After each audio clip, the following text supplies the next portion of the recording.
Akala ng karamihan, yumayaman ang tao dahil lang sa swerte, negosyo o sa malaking sweldo. Pero ang hindi nila alam, may ginagawa ang mayayaman consistently or araw-araw na mas malakas pang epekto kaysa sa pera. Kung gusto mong umasenso, hindi milyon ang kailangan mo, kundi mindset at habits na katulad sa kanila. At yung number 8, yun ang dahilan kung bakit lalong yumayaman ang mayayaman pero halos walang nagtuturo nito. So kung seryoso ka talagang yumaman, like and subscribe at pakihit na rin ang notification bell para updated ka lagi. Kaya kung handa ka na, let's go! Number 1, kumikilos once matuto na. Ang akala ng maraming tao, kulang pa sila sa kaalaman. Kaya kahit ilang beses nang nanonood ng videos, nagbabasa ng libro o sumasali sa seminars, wala pa rin ginagawa. Pero ang mayayaman, hindi sila natatapos lang sa learning pace. Kapag may natutunan na sila, kumikilos kaagad yan. Kahit hindi perfect, kahit konti pa lang ang alam nila, ina-apply na nila yun. Kadalasan hindi mo na need ng another course or another podcast. Ang kailangan mo lang ay mag-take action sa mga bagay na alam mo na at meron ka ngayon. Isipin mo to, sino ang mas yayaman?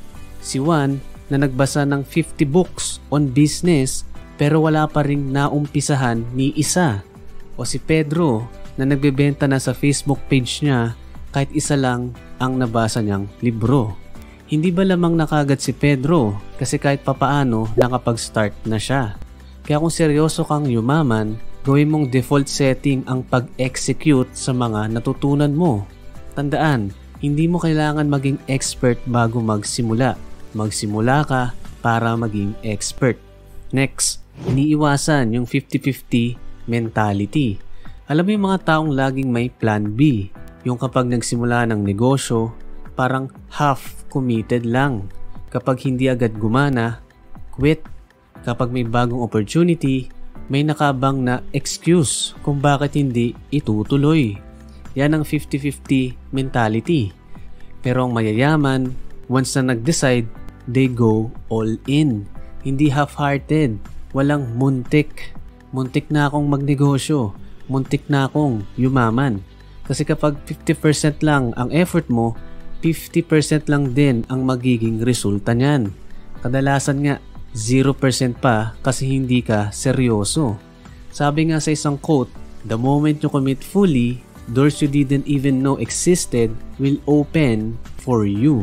Kung seryoso ka sa pangarap mo, huwag mong simulan kung hindi mo rin naman tatapusin. Yung mga mayayaman, hindi sila umaasa sa swerte. Umaasa sila sa sarili nilang desisyon. Hindi sila half in, half out. They're 100% responsible at 100% committed. At kung gusto mo talagang yumaman, dapat marunong kang mag-follow through sa sarili mong salita. Kasi kung puro ka lang plano at salita pero hindi mo naman ginagawa, baliwala rin. Next, hindi nagpapalusot sa sarili. Maraming taong nagsiset ng alarm sa 7 AM pero pag tumunog na, 5 minutes pa. Ang ending, 30 minutes na ang lumipas pero hindi ka pa rin bumabangon kaya siguradong malilate ka na sa trabaho. Ito ang difference ng mayayaman.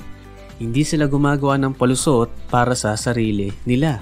Pag sinabi nilang 7 AM gising na sila, bangon agad.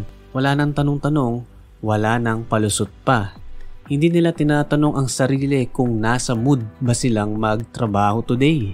Dahil alam nilang may goal silang hinahabol. Kaya hindi sila gumagawa ng kung ano-anong palusot sa sarili para lang makaiwas dito. Parang paliligo mo lang. Hindi mo tinatanong kung trip mong maligo. Kasi kung hindi, amoy pawis ka buong araw. Ganon din dapat ang disiplina. Non-negotiable. Kasi ang tunay na disiplina, hindi umaasa kung nasa mood ka ba. Umaasa ito sa commitment. Kasi doon ka lang talaga asenso kapag natutunan mong sundin ang sarili mo kahit hindi mo feel kumilos. At ito pa ang ginagawa ng mayaman na hindi mo ginagawa. Next, may long-term plan.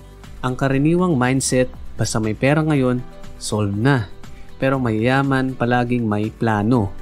Hindi lang para bukas o sa susunod na buwan, kundi para sa susunod na taon o dekada. Hindi sila nagpapadala sa instant gratification. May budget sila, may timeline at malinaw kung saan patungo ang bawat galaw nila. Habang ang karamihan ay ginagastos agad ang 13-month pay para sa luho tulad ng bagong iPhone at sapatos, ang mayayaman nilalagay ito sa assets, investments o business fund. Kasi alam nila ang totoong yaman hindi biglaan, pero ito ay pinagpaplanuhan. Same din ito sa mga skills na inaaral nila. Hindi man mag-ROI kaagad, at least alam nilang magpe-pay off din ito sa future. Kung hanggang ngayon hindi mo pa rin alam kung saan ka papunta, kahit gaano ka pa ka-hardworking, paikot-ikot ka lang. Kaya ang mayayaman merong malinaw na plano at financial goals at halos lahat ng desisyon nila ay aligned sa goal na yun. Pero teka lang, may isang habit ang mayayaman na hindi mo makikita sa bank account. Pero ito ang sikreto kung bakit sila hindi natatalo sa buhay. Next. Yung iba, ang galing magplano sa pera, pero isang negative comment lang sa Facebook, sira na ang buong araw nila. Ang mayayaman, hindi madaling matalo ng emosyon. Number 5, hindi sila emotionally reactive. May isang sekretong mayayaman kung bakit hindi sila basta-basta nadadala ng stress, chismis o galit.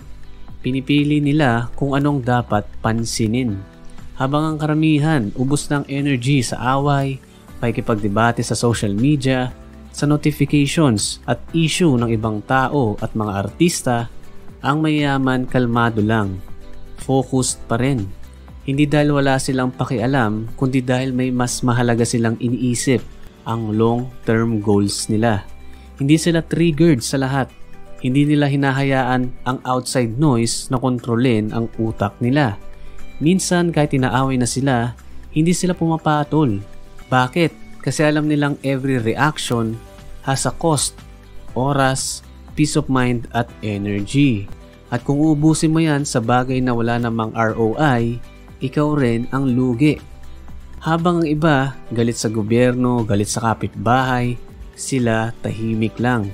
Pero gumagawa ng paraan para umasenso. At sa dami ng distractions ngayon, ang ability mong manatiling kalmado ay napakahalaga. Kaya kung gusto mong umasenso, hindi lang utak ang puhunan. Kailangan mo rin i-train ang emosyon mo. Next, nakafocus sa future self, hindi sa past self.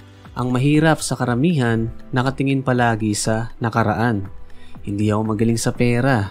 Nalugi na ako dati. Pero ang mayayaman, ang tanong nila, saan ako patungo? Hindi yung anong nangyari sa akin dati. Hindi importante kung nagkamali ka noon. Ang importante, paano ka babawi ngayon. Kahit wala kang savings noon, gumawa ng paraan para makaipon. Kahit nalugi ka sa business noon, may chance ka pa rin bumawi at matuto.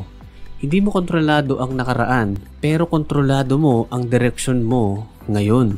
At kung patuloy kang titingin sa likod, hindi ka makakabante at aasenso sa buhay. Next, gumagalaw kahit walang motivation. Karamihan, naghihintay na ganahan muna bago kumilos. Pero ang problema, hindi palaging nandyan ang motivation. Ang mayayaman, disiplinado kahit hindi ganado. Ginagawa nila kasi committed sila, hindi lang motivated. Kahit puyat, kahit bad mood, kahit walang sumusuporta, gumagalaw pa rin. Kasi alam nilang hindi pwedeng puro feelings lang ang basihan ng action. Kung ganun, kada tinatamad ka, wala ka na bang gagawin sa buhay? Paano ka aasenso at yayaman yan? Kaya yung iba, antok pa lang sa umaga, absent na. Pero sila, bangon, trabaho, focus pa rin. Kung gusto mong umasenso, hindi mo kailangan ng perfect mood. Kailangan mo lang ng disiplina. Napansin mo ba? Disiplina ang matinding dahilan kung bakit sila nananalo sa buhay. At kung nagtataka ka kung bakit lalong yumayaman ang mayayaman, ito na ang sikreto nila. Next. Mas inuuna ang creation kaysa consumption. Habang karamihan doom scrolling buong gabi, ang mayayaman gumagawa ng produkto, content o negosyo. Puro ka panonood ng mga entertaining na palabas pero wala ka namang napapala. Kasi ang katotohanan, mas madaling mag-consume kaysa mag-create. Ang mayaman, oo, nanonood din. Pero pagkatapos nilang matuto, may action. May nakikreate sila na value afterwards. Habang karamihan ay nagko-consume ng 5 hours sa TikTok, sila naman ay 5 hours na sa inuumpisahang negosyo o side hustle. Ang tanong, manonood ka na lang ba ng success ng iba o sisimulan mo na rin ang sayo? Next, marunong mag-adjust kahit afford. Ito ang trap ng marami kapag kumikita na. Deserve ko to. Kaya bibili na ng iPhone, Starbucks o kung ano-ano pa. Kasi afford na raw. Pero ang mayayaman, hindi porket kaya, bibilhin na. Hindi sila nagpapadala sa ego o pressure ng ibang tao. Mas pinipili nilang mag-invest sa bagay na magdadagdag ng value, hindi lang ng status. Kung kailangan ng simpleng lifestyle para sa bigger goal, ginagawa nila. Kasi priority nila ang long-term reward kaysa short-term flex. Kaya habang yung iba ay living the life sa social media, sila tahimik lang pero binubuo na ang tunay na yaman. Pero kahit gaano ka kadisiplinado, kung mali ang kasama mo, baka mahila ka pa rin pababa. Kaya mga tunay na yumayaman, may isang ginagawa na madalas hindi mo napapansin. Next, nasa tamang circle. Pansin mo ba ang mayayaman, hindi lang basta hardworking, may inner circle din silang matatalino, masisipag, at may ambisyon sa buhay na umasenso. Hindi sila palagi dun sa chismis group chat. Hindi sila laging kasama sa barkada na puro gastos, inom at reklamo sa buhay. Pinipili nila kung sinong kausap nila araw-araw. Kasi alam nila, you become who you're surrounded with. Kung puro negative, tamad at bahala na si Batman ang mindset ng paligid mo, mahahawa ka rin. Pero kung kasama mo ay mga action takers, goal setters at matipid, unti-unting nagiging ganun ka rin. Success is rarely a solo game. Ang mga tunay na umaasenso may solid na grupo kahit kukonti lang sila. Sila yung accountability partners ng isa't isa. Mga kaibigan na nagtutulungan paangat. Kung gusto mo umasenso, huwag ka lang tumingin sa ginagawa mo. Tingnan mo rin kung sino ang laging kasama mo. Your network is your net worth. Kaya kung seryoso ka umasenso, baka panahon na para magbawas ng toxic friends at magdagdag ng mga positibo at growth partners na mga kasama. Pero kahit nasa tamang circle ka na, kung ikaw mismo bitbit mo pa rin ang mga kinalakihan mong maling money mindset tulad ng hindi mo madadala sa langit ang pera, tiyak walang mangyayari sa buhay mo. Kaya kailangan mo itong mabago ngayon. Kaya panoorin ang next video para mapalitan mo ang mga maling money mindset na ito para tuluyan kang umasenso sa buhay. Click the video. Watch now.